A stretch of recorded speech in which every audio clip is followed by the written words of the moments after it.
வணக்கம். ஆகாஷ்வாணி புதுச்சேரி செய்தி சுருக்கம் வாசிப்பவர் வினோதினி பக்ரிசாமி.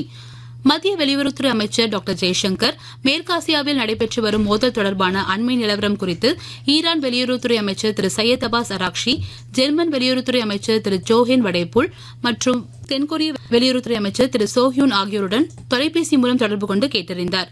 உலகளாவிய பாதுகாப்பு மற்றும் பொருளாதாரத்தில் பெரும் தாக்கத்தை ஏற்படுத்தும் மேற்காசியாவின் நிலைமை குறித்து விவாதித்ததாக திரு சோஹ்யூன் தமது சமூக ஊடக பதிவில் குறிப்பிட்டுள்ளார். மேற்காசியா இந்தியா இடையிலான விமான பயணங்களின் தாக்கங்களை உன்னிப்பாக கவனித்து வருவதாக மத்திய சிவில் விமான போக்குவரத்து அமைச்சகம் தெரிவித்துள்ளது. வளர்ந்து வரும் சூழலுக்கேற்ப விமான நிறுவனங்கள் தேவையான செயல்பாட்டு ஏற்பாடுகளை செய்து வருவதாகவும் அமைச்சகம் தெரிவித்துள்ளது. கூடுதல் வருகை மற்றும் புறப்பாடு இடங்களை எளிதாக்குவதற்கும் மஸ்கட் சர்வதேச விமான நிலையத்தை மாற்று விமான நிலையமாக பயன்படுத்த அனுமதிக்கவும் அதிகாரிகளுடன் பேச்சுவார்த்தை நடத்தி வருவதாக அமைச்சகம் மேலும் தெரிவித்துள்ளது.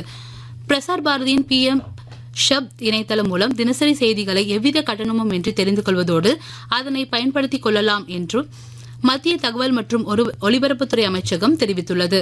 நாடு முழுவதும் 1500க்கும் மேற்பட்ட நிறுவனங்கள் 24 மணி நேரமும் வழங்கும் பல்வேறு செய்திகளை இந்த இணையதளம் மூலம் தெரிந்து கொள்ளலாம். காரைக்கால் அரசு பொது மருத்துவமனையில் நாளை சிறப்பு மருத்துவ முகாம் நடைபெற உள்ளதாக மாவட்ட நிர்வாகம் சார்பில் தெரிவிக்கப்பட்டுள்ளது.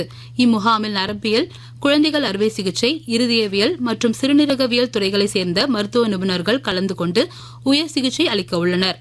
ஹைதராபாத்தில் இன்றிரவு 7:30 மணிக்கு நடைபெறவுள்ள FIH மகளிர் ஹாக்கி உலகக்கோப்பை 2026 தகுதி சுற்றி போட்டியில் இந்திய அணி வேல்ஸை எதிர்கொள்கிறது.